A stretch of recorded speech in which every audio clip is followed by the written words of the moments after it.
हाँ जी, अब इसको भी देख लें। Dimensional analysis. डायमेंशनल एनालिसिस किसे कहते हैं? जब हम किसी यूनिट को एक सिस्टम से दूसरे सिस्टम में चेंज करते हैं, उसे हम कहते हैं dimensional analysis. Dimensional analysis is a method used to convert units from one system to another. इसे हम फैक्टर लेबल मेथड भी कहते हैं, इसको हम यूनिट फैक्टर मेथड भी कहते हैं। और यूनिट फैक्टर मेथड क्या है, इसलिए कहते हैं क्योंकि इसको हम इक्वल टू वन रखते हैं। Unit factor is a conversion factor equal to one. जैसे 1 इंच में 2.54 सेंटीमीटर होते हैं, 1 inch is equal to 2.54 centimetre. तो हम इसको ऐसे लिख सकते हैं कि 1 inch upon 2.54 centimetre is equal to 1, या 2.54 centimetre upon 1 inch is equal to 1। ये है यूनिट फैक्टर। हम इसमें क्या करते हैं कि एक यूनिट को एक सिस्टम से दूसरे सिस्टम में चेंज करते हैं। अब ध्यान हमें ये रखना होता है कि इसमें जो न्यूमरेटर है, न्यूमरेटर में है हम उस यूनिट को रखते हैं जिसमें हमें डिज़ायर्ड रिज़ल्ट चाहिए होता है। माना कि हमें किसी को इंच से सेंटीमीटर बनाना है, तो हमें जो सेंटीमीटर जो बनाना है तो हम ऊपर सेंटीमीटर ही देखेंगे इसमें। जैसे अब यहाँ देखें, एग्जांपल इसमें है कि हमें बनाना है सेंटीमीटर, इंच से सेंटीमीटर बनाना है, और दिया हुआ है क्वेश्चन में 3 इंच। हमें ये देखना है कि 3 इंच में कितने सेंटीमीटर होते हैं। तो हमें क्या करना है, अगर हम सिंपल मल्टीप्लाई करते हैं तो ऐसे ही हो जाएगा, लेकिन हमें यूनिट फैक्टर लगाना है यहाँ पे। हमें उसी के हिसाब से इसको लिखना पड़ेगा एग्जाम में। यहाँ पे क्या हम करेंगे कि 1 inch is equal to 2.54 centimetre. तो 3 इंच में कितना होगा, हमने पहले देखा था हम कि इसको कैसे लिखते हैं यूनिट फैक्टर में। तो अगर हमें 3 इंच में हमें सेंटीमीटर बनाना है तो हम क्या करेंगे, यूनिट फैक्टर की फॉर्म में इसको लिखेंगे 2.54 centimetre upon 1 inch is equal to, क्योंकि ये जब डिवाइड होगा 1 से तो इतना ही रहेगा, तो ये क्या हो जाएगा 3 into 2.54 centimetre is equal to 7.62 centimetre. तो आंसर हो गया 3 इंच में 7.62 सेंटीमीटर होते हैं। हालांकि सीधे सीधे आप लिख सकते हैं, लेकिन एग्ज़ाम में क्वेश्चन ऐसे लिखेंगे जैसे आपके बुक में मेथड दिया हुआ है। वही इंपॉर्टेंट रूल क्या है इसमें कि choose the unit factor that cancel the unwanted unit and gives the required result या रिक्वायर्ड यूनिट। क्योंकि हमने पहले देखा ही है कि हम ऊपर वही रखते हैं जिसमें हमें रिजल्ट चाहिए होता है, तो इसलिए अनवांटेड यूनिट्स अपना आप ही कैंसिल हो जाएंगी। जैसे इंच को हमें सेंटीमीटर में कन्वर्ट करना है, तो यूनिट फैक्टर में सेंटीमीटर को ऊपर रखेंगे, तो inch is equal to centimetre upon inch is equal to, तो ये इंच से इंच कैंसिल हो जाएगा या सेंटीमीटर बचेगा। तो इसलिए कि the inch gate cancelled and living centimetre. यहाँ हम क्या करते हैं कि जो यूनिट्स हैं उनको नंबर की तरह ही ट्रीट करते हैं। इनको मल्टीप्लाई भी किया जा सकता है, डिवाइड भी किया जा सकता है, कैंसिल्ड भी किया जा सकता है, और स्क्वायर भी किया जा सकता है, और इसको क्यूब भी किया जा सकता है। अब एक एग्जांपल है, हालांकि एग्जांपल दिया हुआ है, हम एनसीईआरटी के हिसाब से देखें तो एक जग है, उसमें 2 लीटर मिल्क है, और उस 2 लीटर मिल्क को हमें क्यूबिक मीटर में कन्वर्ट करना है। हमने पहले भी जो वॉल्यूम वगैरह हम पढ़े थे तो हमने देखा था उसमें कि जो 1 लीटर में होता है 1000 क्यूबिक सेंटीमीटर। 1 लीटर में होता है 1000 क्यूबिक सेंटीमीटर, और 1 मीटर में होता है 100 सेंटीमीटर, 100 सेंटीमीटर। तो हम जब इसका यूनिट फैक्टर लिखेंगे तो हम क्या करेंगे, वही same 1 metre upon 100 centimetre is equal to 1, और 100 centimetre is upon 1 metre is equal to 1। तो जब हम इसका क्यूब करेंगे 1/100 का हम क्यूब करेंगे तो ओपन होने के बाद में ये डिजिट आएगी 1 cubic metre upon 10⁻⁶ cubic centimetre is equal to cubic 1, तो इज इक्वल टू ये आ जाएगा इसमें। तो इसी हम इसको लिखेंगे कैसे हम जो है, इसलिए 2 लीटर क्या होगा, 2 litre is equal to 2 into 1000 cubic centimetre. और अगर हम इसको यूनिट फैक्टर को हम लगाएं इसमें, तो इस तरीके से लिखा जाएगा ये 2 इंटू 1000 क्यूबिक सेंटीमीटर इंटू जो हमने ओपन किया है 1 cubic metre upon 10⁻⁶ cubic centimetre. तो इज इक्वल टू क्या हो जाएगा, 2 इंटू ये कितना हो जाएगा 10⁻³ हो जाएगा ये, 2 इंटू 10⁻³ और ये 10⁻6 है, तो ये कैंसिल हो जाएगा, 10⁻³ बचेगा नीचे। जब हम इसको ऊपर लेकर के आएंगे तो क्या होगा, 2 क्यूबिक मीटर इंटू अपॉन 10⁻³ या is equal to 2 into 10⁻³ cubic metre. ये इसका आंसर आ जाएगा। ऐसे ही हम देखें कि 2 डेज़ में कितना सेकेंड्स होता है, इसमें क्वेश्चन में है। तो यहाँ हम देखें एक डे में होता है 24 आवर्स, तो हम इसका यूनिट फैक्टर बना लेंगे। तो 1 day upon 24 hour is equal to 1 is equal to 24 hour upon 1 day. एक आवर में होता है 60 मिनट्स, तो इसको भी हम यूनिट फैक्टर बना लेंगे। हम जब इसको कन्वर्ट करेंगे 2 डेज़ में, तो सेकंड में कन्वर्ट करना है हमें, तो हमें ये भी देखना है। तो 2 day into our into minute into second, तो हमारा जो आ जाएगा ये आ जाएगा 2 इंटू 24 इंटू 60 इंटू 60 सेकेंड्स, तो ये आ जाएगा हमारा 172800 सेकेंड्स। ये इसका आंसर आ जाएगा। ये डायमेंशनल एनालिसिस है, हम इसमें यूनिट्स को एक सिस्टम से दूसरे सिस्टम में कन्वर्ट करते हैं। इसके बाद आता है आपका laws of chemical combinations. Chemical combinations कैसे होते हैं, कैसे रिएक्शंस होती हैं, उसके कुछ लॉज हैं। इसमें एक है law of conservation of mass, law of definite proportions, law of multiple proportions, Gay-Lussac's gaseous volumes and Avogadro law. ये सारे कुछ लॉज हैं इसमें, हम इसमें देखें वन बाय वन। तो अगर हम देखें कि इसमें जो law of conversion of mass है, law of conversion of mass, तो हमें एक चीज़ तो यहाँ पे ये ध्यान रखनी है कि जो लॉज हैं जिस साइंटिस्ट ने दिया है उस साइंटिस्ट का नाम याद रखना है, और हो सके तो उसका ईयर भी, क्योंकि कम्पिटिटिव एग्जामिनेशन में एक क्वेश्चन आपसे पूछे जा सकते हैं। तो इसका जो लॉ प्रपोज किया कंजर्वेशन ऑफ मास का, ये क्या एंटोनी लेवजियर ने 1789 में, और इनको जो एंटोनी लेवजियर को फादर ऑफ मॉडर्न केमिस्ट्री भी कहा जाता है, इनको ये मॉडर्न केमिस्ट्री के पिताजी हैं। वहीं हम देखें कि ड्यूरिंग ए फिजिकल और chemical change total mass remain constant, मतलब ये है इसका कंजर्वेशन, मास चेंज नहीं होता। रिएक्टेंट जो भी हो, प्रोडक्ट जो बने, जो रिएक्टेंट का मास रहेगा वही प्रोडक्ट का भी मास रहेगा, इसलिए मास कंजर्व रहता है, मास जो है चेंज नहीं होता। तो मास नाइदर बी क्रिएटेड, इसलिए जो है कि मास नाइदर क्रिएटेड और nor destroyed in a chemical reaction. Chemical reaction में मास सेम रहता है, ना तो वो क्रिएट हो सकता है और ना ही उसको डिस्ट्रॉय किया जा सकता है।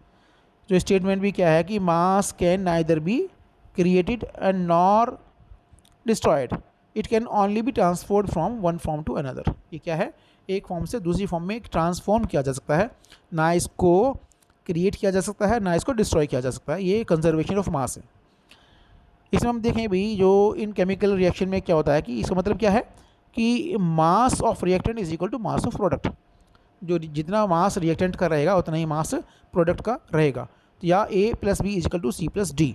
Therefore mass of A plus mass of B is equal to mass of C plus mass of D।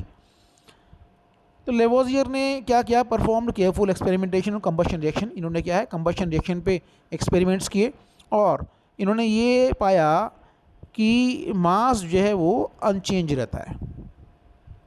इसकी इंपॉर्टेंस क्या है इसकी लॉ की, कि the law becomes the basis of many later development in chemistry. It establish the importance of accurate measurement in chemical experiment. और इससे जो है तो केमिस्ट्री में काफ़ी डेवलपमेंट्स हुई इसके लॉ के अकॉर्डिंग, इसके लॉ से। और वहीं जो है इसने जो केमिकल एक्सपेरिमेंट्स हैं उसमें एक एक्यूरेट मेजरमेंट को उसने जो है वो इससे शुरू हुआ, इससे स्टार्ट हुआ जो है। इसकी इंपॉर्टेंस इसमें आई क्योंकि हमने जबकि मास और जो रिएक्टेंट का मास था वो भी हमने मेज़र किया, फिर हमने प्रोडक्ट का मास भी मेज़र किया और हमें ये पता लगा कि मास जो है कंजर्व रहता है। इसे हम कहते हैं लॉ ऑफ कंजर्वेशन ऑफ मास। इसके बाद में आता है लॉ ऑफ डेफिनिट प्रोपोर्शन। नाम से इंडिकेट होता है जिसमें डेफिनिट प्रोपोर्शन रहेगा। इसको दिया जोसेफ प्राउस्ट ने। जोसेफ प्राउस्ट ने जो फ्रेंच केमिस्ट थे इन्होंने इसको प्रपोज किया। Also known as law of definite composition, इसलिए इसको इस लॉ को जो है लॉ ऑफ डेफिनिट कंपोजिशन भी कहते हैं। इसका मतलब क्या है कि a pure compound always contains the same elements. जो प्योर कंपाउंड जो होता है उसमें हमेशा सेम एलिमेंट रहते हैं, चाहे वो किसी भी ऑरिजिन से हो, चाहे वो नेचुरली मिला हो हमें, और चाहे हम उसको सिंथेसाइज़ किया हो, सिंथेटिक वर्जन हो उसका हो, सिंथेटिक फॉर्म में हो। लेकिन अगर प्योर कंपाउंड है तो उसमें केमिकल कंपोजिशन जो होगा, जो वो बिल्कुल डेफिनेट होगा। ये है लॉ ऑफ डेफिनेट प्रोपोर्शन। इसको हम आगे देखें, क्या है कि these elements are always present in a fixed proportion by mass regardless of the source और method of preparation। किस सोर्स से मिला है या किस मेथड से हमने प्रिपेयर किया है तो उससे कोई मतलब नहीं है, लेकिन जो है ये प्योर कंपाउंड जो है मास के अकॉर्डिंग एक फिक्स्ड प्रोपोर्शन में रहते हैं। जैसे a given compound always contain the same element combined in the same proportion by mass. जो भी कोई गिवन एलिमेंट है उसमें क्या होता है कि अगर उसमें सेम एलिमेंट है तो प्रोपोर्शन जो है वो सेम रहता है उसका मास का। एग्जांपल इसमें लिया हमने क्यूप्रिक कार्बोनेट। क्यूप्रिक कार्बोनेट में अब देखा हमने कि प्राउस्ट ने 2 सैंपल को स्टडी किया क्यूप्रिक कार्बोनेट के CuCO3 के, एक नेचुरल था और एक सिंथेटिक था। तो उन्होंने ये पाया कि both sample had exactly the same composition, दोनों ही सैंपल्स में एलिमेंट्स का कंपोजिशन बिल्कुल सेम था। उन्होंने क्या किया कि देयर सोर्स वाज डिफरेंट, क्योंकि एक नेचुरल था और एक सिंथेटिक था, और उन्होंने ये देखा कि लेकिन जो प्रोपोर्शन था कॉपर का, कार्बन का और ऑक्सीजन का बाय मास वो कांस्टेंट था। जैसे एलिमेंट है कॉपर, कार्बन, ऑक्सीजन, और नेचुरल में था 51.35% था कॉपर, और सिंथेटिक में भी सेम था। कार्बन जो है नेचुरल में 9.74% है, तो उसमें भी सिंथेटिक में भी सेम है, और ऑक्सीजन जो है वो नेचुरल में 38.91% है और वो सिंथेटिक में भी सेम है। की पॉइंट हम इसको याद करने के लिए कैसे करें कि सेम कंपाउंड, सेम एलिमेंट और फिक्स्ड प्रोपोर्शन बाय मास, तो source does not change the composition of pure compound. ये ल्यूसेक लॉज ऑफ डेफिनेट प्रोपोर्शन हुआ। तीसरा इसमें है law of multiple proportions. Law of multiple proportions तो ये दिया डाल्टन साहब ने दिया इसको 1803 में। इस लॉ के अकॉर्डिंग क्या है, जब हम क्या करते हैं, if 2 elements can combine to form more than 1 compound, the mass of 1 element that combine with the fixed mass of the other compound are in the ratio of small whole numbers. मतलब क्या है इसका कि जब 2 element जो है combine होते हैं और एक से ज़्यादा कंपाउंड बनाते हैं, तो क्या होता है कि एक एलिमेंट जो दूसरे के फिक्स्ड कंपोजिशन से जो रिएक्शन करता है या मिक्स होता है, कंबाइन करता है, तो उसका जो रेशियो होता है वो स्मॉल होल नंबर में होता है। जैसे इसमें हम देखें कि हाइड्रोजन और ऑक्सीजन से हम रिएक्शन करवाएं, 2 कंपाउंड बनते हैं, वाटर भी बन सकता है और हाइड्रोजन पेरोक्साइड भी बनता है। अगर हाइड्रोजन का 2 ग्राम लिया हमने, ऑक्सीजन का 16 ग्राम ऑक्सीजन को 2 ग्राम फिक्स्ड हाइड्रोजन से रिएक्शन करवाया तो वाटर बनता है 18 ग्राम। वहीं हम 32 ग्राम अगर ऑक्सीजन से हम फिक्स्ड 2 ग्राम हाइड्रोजन से रिएक्शन हुआ तो ये बनता है हाइड्रोजन पेरोक्साइड जो कि है 34 ग्राम। तो अब यहाँ हम देख सकते हैं कि जो हाइड्रोजन का जो मास है वो फिक्स्ड है 2 ग्राम, जबकि ऑक्सीजन का जो मास है वो 60:32 है, मतलब 1:2 के रेशियो में है, 1:2 के रेशियो में ये मास होगा। इसे हम कहते हैं law of multiple proportions. Fourth है इसमें गे-ल्यूसेक्स लॉ ऑफ गैसेस वॉल्यूम। यहाँ पे ये साहब हैं गे-ल्यूसेक, इन्होंने 1808 में ये लॉ दिया। इन्होंने क्या बताया कि जब गैस जब कंबाइन करती हैं या किसी केमिकल रिएक्शन में प्रोड्यूस होती हैं तो वो क्या करते हैं, ये अपने वॉल्यूम के रेशियो में ऐसा करती हैं। मतलब क्या है कि provided all gases are at the same temperature and pressure. लेकिन कंडीशन क्या है, प्रेशर, टेम्परेचर और प्रेशर सेम होना चाहिए, वो चेंज ना हो। तो ये क्या है कि व्हेन गैसेस कंबाइन और are produced in a chemical reaction they do so in a simple ratio by volume. Then इसमें कुछ जैसे कि 100 ml हाइड्रोजन कंबाइन करती है 50 ml ऑक्सीजन से, और 100 ml वाटर वेपर मिलता है, तो hydrogen plus oxygen is equal to water मिला हमें 100 ml और 50 ml और 100 ml। तो हम इसमें ये भी कह सकते हैं कि 2 पार्ट्स जो है हमने हाइड्रोजन के लिए और हमने 1 पार्ट ऑफ ऑक्सीजन, और हमने या 2 वॉल्यूम्स जो हैं, दस the volume of hydrogen and oxygen which combine that is 100 ml, 50 ml और जो BRS सिंपल रेशियो 2:1 के रेशियो में हमने इनको मिलाया है, मतलब 100 और 50 के रेशियो में, मतलब 2:1 के रेशियो में हमने इसको जो है कंबाइन किया। तो Gay-Lussac's discovery to integral ratio in volumes relationship is actually the law of definite proportion of by volume. ये हमारा गे-ल्यूसेक का लॉ है। Last one is Avogadro law. Avogadro law बड़ा इंपॉर्टेंट लॉ है। एवोगाड्रो बहुत बड़े साइंटिस्ट हुए हैं ये भी। इन्होंने 1811 में 1811 में एवोगाड्रो ने जो है प्रपोज किया कि equal volumes of all gases at the same temperature and pressure should contain equal number of molecules. अगर जो इक्वल वॉल्यूम गैसेस का है सेम टेम्परेचर एंड प्रेशर पे, उसमें जो मॉलिक्यूल्स का जो नंबर होगा वो इक्वल होगा। कैसे होगा, क्या मतलब है इसका, कि Avogadro clearly distinguished between atoms and molecule. उन्होंने एक तो ये बताया कि एटम्स और मॉलिक्यूल के बीच में डिफरेंस क्या है।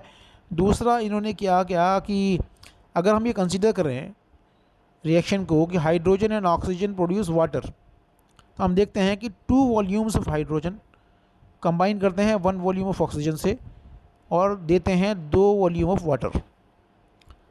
तो मतलब जो है ये 2 वॉल्यूम्स हाइड्रोजन के 1 वॉल्यूम ऑफ ऑक्सीजन से कंबाइन करके 2 वॉल्यूम्स ऑफ वाटर प्रोड्यूस करता है, प्रोवाइड करता है। तो ये अब क्या है इसमें, इन्होंने ये बताया कि गैस जो हैं, उन्होंने कि गैस जो है जैसे कि लाइक हाइड्रोजन है, ऑक्सीजन है, ये डाई एटॉमिक मॉलिक्यूल में एग्जिस्ट कर सकती हैं। मतलब डाई एटॉमिक मॉलिक्यूल में, बल्कि इन्होंने बताया कि पॉली एटॉमिसिटी, इन्होंने बताया कि डाई एटॉमिक मॉलिक्यूल में एग्जिस्ट कर सकती हैं। मतलब हाइड्रोजन को हम H2 होगा तो ये डाई एटॉमिक मॉलिक्यूल है, ऑक्सीजन है तो O2 ये डाई एटॉमिक मॉलिक्यूल है। तो इन फैक्ट देखें तो इसमें कि Avogadro could explain the above result by considering the molecule to be polyatomic. इन्होंने बताया कि जो है, हालांकि इन्होंने बताया कि मॉलिक्यूल जो है पॉली एटॉमिक भी होते हैं, पॉली एटॉमिक होते हैं मतलब, है ना। तो इन्होंने क्या है कि इस एवोगाड्रो ने अपने प्रपोजल को, अपनी रिसर्च को फ्रेंच जर्नल डी फिज़िक, आप इसको याद कर लेना, फ्रेंच जर्नल डी फिज़िक में पब्लिश किया। हालांकि ये बिल्कुल ठीक थे इन स्पाइट ऑफ करेक्ट, लेकिन इनको ज़्यादा सपोर्ट मिला नहीं। हमने इसमें थोड़ा इसको देखें, इन्होंने जैसे इन्होंने इसको प्रेजेंट भी किया फिगर में भी, जैसे 1 volume of hydrogen, 1 volume of hydrogen और 2 वॉल्यूम ऑफ हाइड्रोजन हो गए, और 1 वॉल्यूम ऑफ ऑक्सीजन के साथ कंबाइन करके 2 वॉल्यूम्स ऑफ वाटर वेपर बनता है। तो हम यहाँ देखें, हालांकि एक और साइंटिस्ट हुए हैं जिन्होंने बड़ा अच्छा काम किया एवोगाड्रो के लिए। तो एवोगाड्रो आइडिया वाज इनिशियली वो नॉट वाइडली एक्सेप्टेड, हालांकि शुरू में इसको एक्सेप्ट नहीं किया गया, लेकिन 1860 में एक जो है international chemistry conference, first international chemistry conference हुई काल शुरू में जर्मनी में। तो वहाँ एक स्टैनिस्लो कैनिज़ारो, ये साइंटिस्ट हैं, इन्होंने एवोगाड्रो के वर्क की इम्पोर्टेंस को हाईलाइट किया। इन्होंने बताया कि हाँ भी एवोगाड्रो जी का काम जो है बहुत अच्छा था, और ये इन्होंने इसलिए जो है एवोगाड्रो के जो आइडिया थे उनको मॉडर्न केमिस्ट्री में एस्टेब्लिश करने में बहुत हेल्प की। तो ये सारे लॉज हैं, 5 लॉज हैं, आप इनको पढ़ लीजिए और चैनल को भी सब्सक्राइब कर लो और इसको शेयर भी कर दो वीडियोस अपने फ्रेंड्स को, जिससे कि बच्चों का थोड़ा सा बेनिफिट हो जाए। धन्यवाद।